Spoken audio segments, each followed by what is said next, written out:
এই দেখো, এটা হচ্ছে একটা সোজা লোহা।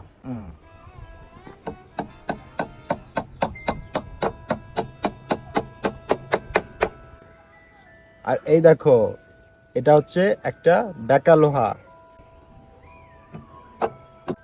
দেখেছো সোজা লোহাটা কত সহজে গেঁথে গেছে, কিন্তু বেঁকা লোহাটা সহজে গাঁথতেছে না। এতে তোমরা কি শিখতে পারো? কি শিক্ষা?